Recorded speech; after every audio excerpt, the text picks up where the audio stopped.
خرج أهالي ولاية قفصة اليوم إثر إعلان نتائج الانتخابات الرئاسية والتشريعية في مسيرات حاشدة تعبيرا عن سعادتهم بفوز الرئيس زين العابدين بن علي وعن تعلقهم بسيادته ومساندتهم لخياراته.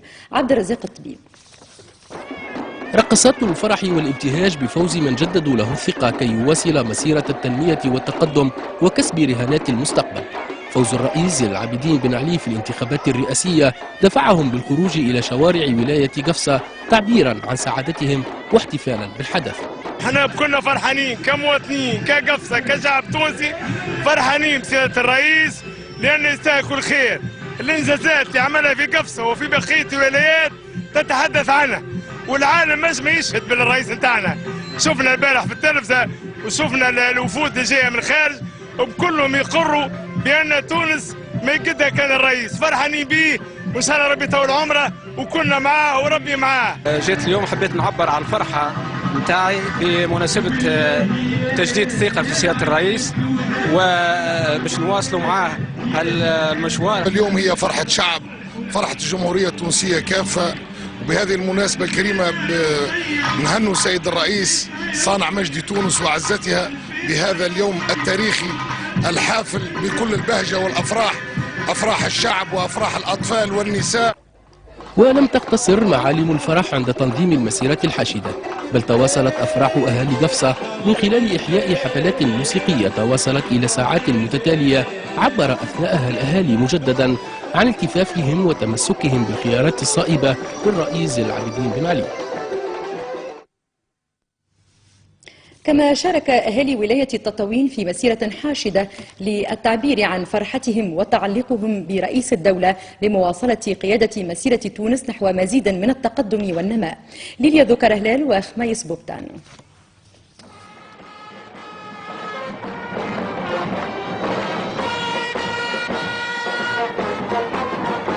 خرج أهالي ولاية تطاوين في مسيرة شعبية جابت الشوارع الرئيسية بالمدينة للتعبير عن فرحتهم بفوز الرئيس زين العابدين بن علي في الانتخابات الرئاسية وبمواصلة مسيرة تونس معه. أكثر من فرحة اليوم سيادة الرئيس بإعادة تسجيل انتخابه هو كسب لينا لتونس وللأمة العربية والإسلامية. ممثلون عن كافة هياكل المجتمع المدني شاركوا في المسيرة معربين عن امتنانهم للإنجازات والقرارات التي خص بها رئيس الدولة الجهة. بالنسبة لأهالي تطاوين واستبشار وفرح دائم بالنسبة لمواطني هذه الجهة لما خصهم سيادة الرئيس به من عناية.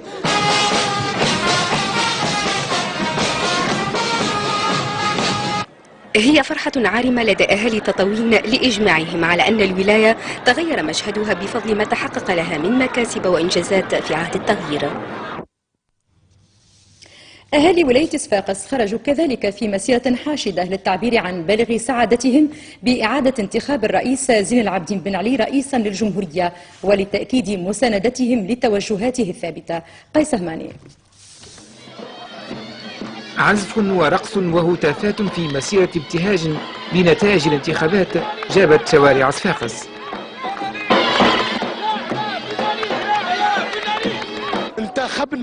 انتخبنا لينفع ويفيد، انتخبنا صانع الامجاد، انتخبنا الزين الصنديد اللي خلى ايامنا الكل عياد.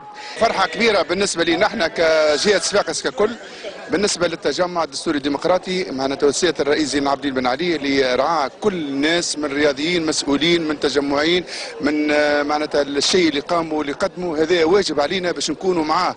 وهذا مش غريب على حبنا لرئيسنا اللي حببناه وأيدناه، وإن شاء الله نواصل معه المشوار بكل ثقة واقتدار. شباب، نساء، شيوخ، رياضيون ومثقفون شعارهم أصبح منذ اليوم معا لرفع التحديات.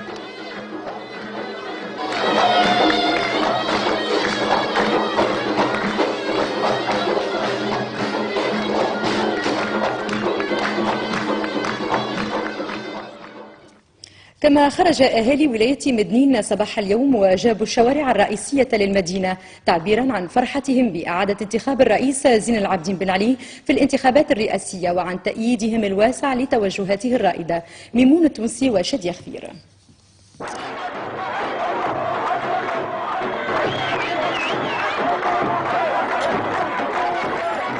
حاملين اللافتات وهاتفين بمعاني المساندة والاستبشار بمناسبة إعادة انتخاب الرئيس زين العابدين بن علي رئيسا للجمهورية. هكذا خرج متساكنو ولاية مدنين اليوم معبرين عن تمسكهم برئيس الدولة وتعلقهم به. الشعب التونسي والناس كلها فرحانة اليوم معناها الإنجاز العظيم هذا اليوم عرس معناها الشعب التونسي كل نساء ولاية مدنين اليوم فرحانين بنجاح الباهر اللي حققه سيادة الرئيس زين العابدين بن علي، وعلى هذاك هي خرجت اليوم إلى شوارع ولاية مدنين لتعبر عن فرحتها العارمة بهذه المناسبة السعيدة. نحن فرحانين برشا اليوم، وهكا تشوف الاحتفال بنجاح سيادة الرئيس بن علي، وإن شاء الله ديما هكا فرحانين. أهازيج شعبية وأصوات المنادين بحياة رئيس الدولة امتزجت في سيمفونية واحدة. مسيرة شعبية ترجمت إذن آيات العرفان والوفاء وجددت الثقة في النهج الإصلاحي لرئيس الدولة.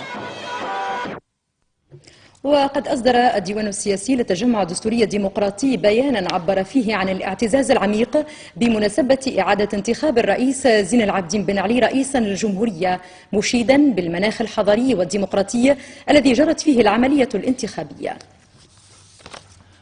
سجل الديوان السياسي بكامل الارتياح النجاح الباهر الذي حققته الانتخابات الرئاسية والتشريعية في مختلف مراحل تنظيمها، مشيدا بالمناخ الحضاري الذي دارت فيه وما اتسمت به من حرية وشفافية واحترام للقانون، بما جعلها محطة متقدمة على درب البناء الديمقراطي التعددي تعكس ما بلغته الحياة السياسية في البلاد من تطور ملموس.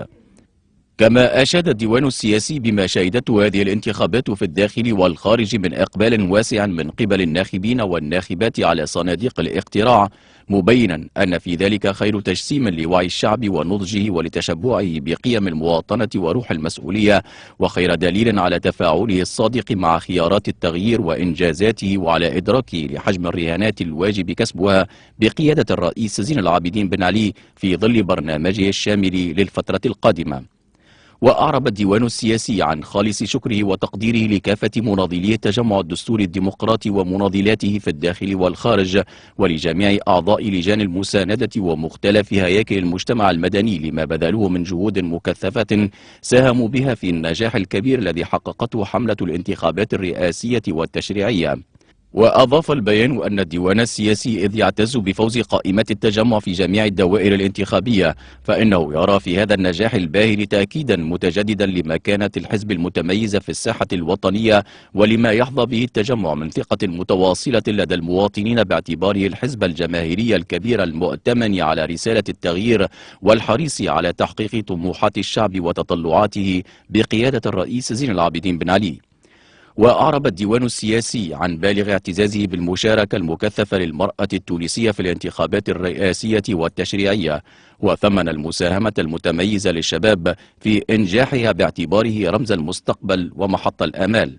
وجدد الديوان السياسي في البيان أسمى عبارات الوفاء والولاء والامتنان إلى الرئيس زين العابدين بن علي قائد تونس الفذ ورمز عزتها وخيار الحاضر والمستقبل، مؤكدا التزام مناضلي التجمع ومناضلاته في الداخل والخارج بالمضي قدما في نهجه الإصلاحي الرائد، مقتدين بسيادة الرئيس في حب تونس والحفاظ على أمجادها والوفاء لشهدائها، وكامل استعدادهم لمواصلة البذل والعطاء والعمل من أجل تجسيم ما رسمه برنامجه الانتخابي من آفاق وتحقيق ما حدده من أهداف حتى تواصل تونس الارتقاء إلى مصاف الدول المتقدمة.